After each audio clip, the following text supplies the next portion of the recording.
All heard it before, a wish for world peace, but with wars and economic instability, is it truly just a dream? Well, according to our next guest, achieving this peace is actually possible.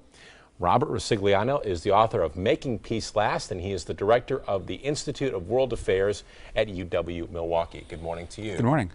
I think it's important to point out that you are not a professor just kind of sitting in a tower making up these philosophies. You have actually been in the trenches. Would you first just tell us a little bit about some of the work that you've done in places like Iraq and Afghanistan? So, yes, as you mentioned, I've been to Iraq, I've been to Afghanistan, I've worked with people on the front lines in communities as well as political leaders. I've worked with governments and rebel groups in other conflict zones trying to help negotiate an agreement. So in places like Colombia, in the Democratic Republic of Congo, and South Africa. And so you're seeing these people face to face. It must be incredible. Yeah. So I mean, it's a little bit like, you know, when you're a physician who does a lot of things and realizes, you know, the standard practice isn't working, or there's things about it that aren't working, and you learn it kind of firsthand because yes, there's an advantage in research and study, but there's also an advantage in confronting these problems up close and seeing what's working and what doesn't. So your position that we can have peace worldwide, there are people who would say as long as we have different religious beliefs, as long as we have different political values, there's no way that this can be a world of peace. Well, I mean, people have to realize that if war were the common state of human existence, we would not be here. So the fact that you have different religious factions in war now, you also have had those same factions living side by side in peace for much, much, much longer. You know, a lot of people here when I go to places like Iraq or Afghanistan, and they think, why do you go there? And from afar, it seems much more chaotic and much more disruptive and violent as when you're on the ground, even in places that are relatively unstable.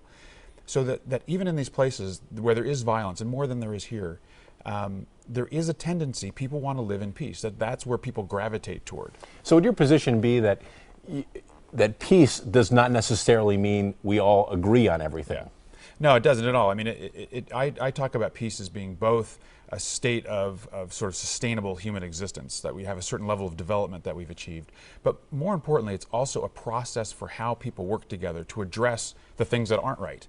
And if those processes are violent, we get places that are unstable like Iraq and Afghanistan. If people are able to work together cooperatively, they don't necessarily have to agree.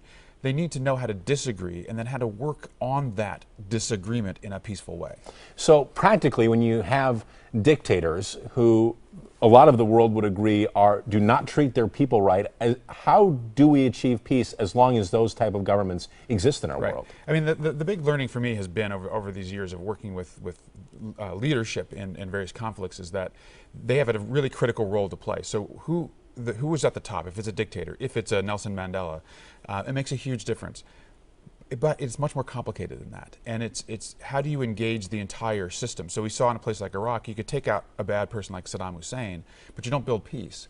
So building peace is a much more structured, long-term, but feasible process than I think we've achieved. And that's the message I'm getting feedback, good feedback on that from people in the Defense Department, in the U.S. military and other places who see this holistic process as the way that they have to go. Okay, so the book is Making Peace Last by Robert Ricigliano, who's from UWM. We could talk about this all day. Got to get details from the book. So Great. Thanks for your time this morning. I appreciate it.